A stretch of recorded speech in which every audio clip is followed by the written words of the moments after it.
Hey friends, I'm Nate with Keyrenter Property Management. So what is the biggest mistake rental owners make when hiring a property manager to rent out their property? It's actually not what you might think. The more obvious answers might be, say, hiring a company with a bad reputation, hiring for cheap fees over quality, not making sure that they're even a licensed company and can legally do property management. And there's a lot of other things you could probably think of. But no, this issue is far more critical and is the culprit for most failed rentals. And by a failed rental, I mean a rental that is prematurely sold off because the owner just gave up on it. It became too much and too frustrating. By the way, if you like this video, hit like and you can subscribe so you don't miss one. So I believe the more critical issue and mistake property owners and property managers make actually goes both ways. And what I mean by that is the owner and the property manager make the same mistake. Ultimately, though, it is the property manager who is to blame for allowing this to happen. And it's something that, really should be addressed well before any of the other challenges I mentioned are even considered. So what is it? Okay, here we go. The biggest mistake is when the property owner and the property manager do not understand each other's roles and their responsibilities. In order for a rental to be successful, it's absolutely critical that the property owner and the manager have clarity and an understanding of what they do. Why is this important? Well, imagine watching an NBA basketball game. Hey, go Jazz. And the owner of the team comes onto the court, starts calling plays, and even grabs the ball and tries to score. Well, that would be crazy, right? So you can imagine the confusion, frustration, ineffectiveness, potential accident, injury, and who knows what else it could happen. It seems crazy in this example, I know, but the same thing happens every day in property management. Let me explain. When a property owner is managing their own rental, say a do-it-yourself or DIY owner, they're taking on two separate roles: the role of the property owner and the role of the property manager or the landlord.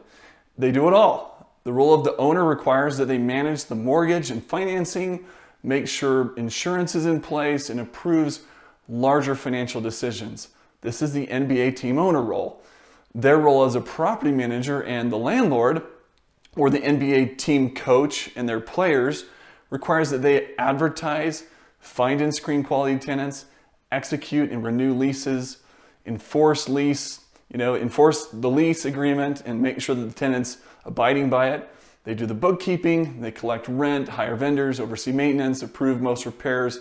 They do the inspections, they collect and also handle the security deposits and the dispositions when tenant moves out, all that sort of stuff. They make most of the decisions for the property as we relate the tenants in an overall NBA team performance.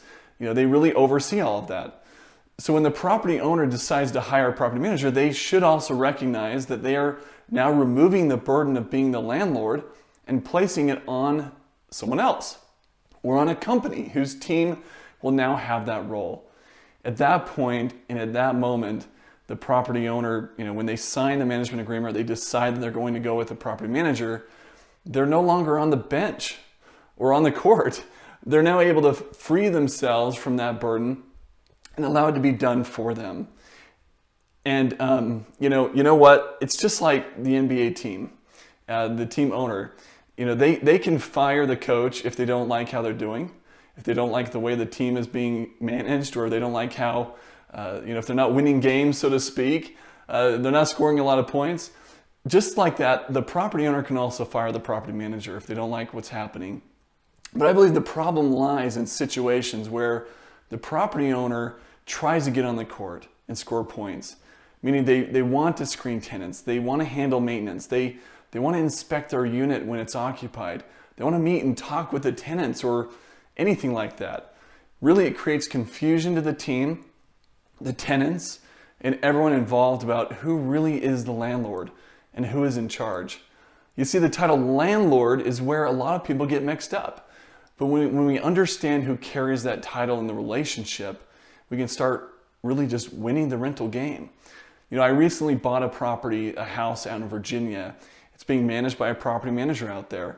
And even though I have personally managed rentals for over a decade, and our teams around the country manage thousands of rentals. I willingly took off my landlord cap and placed it on the property manager out there. And seriously, I'm happy I don't need to carry that weight and responsibility. Now, I might not like every little decision or every little thing that's going on, but I recognize that they have their way of doing things. It might be a little bit different than mine. And as long as it's within my threshold of what I see aligns with my end goals and my priorities, I'm good. And I don't have to get caught up in the details of their processes or how every little thing is going. A great property manager does not want a property owner to carry any of the burden of being a landlord. And similarly, a great property owner wants to empower a great property manager to do their job to the best of their ability. So ultimately, they save money with less stress and they can enjoy the experience. So what do you think about this? Do you agree with me? Do you disagree? I'd love to hear your thoughts in the comments. Take care and thanks for watching.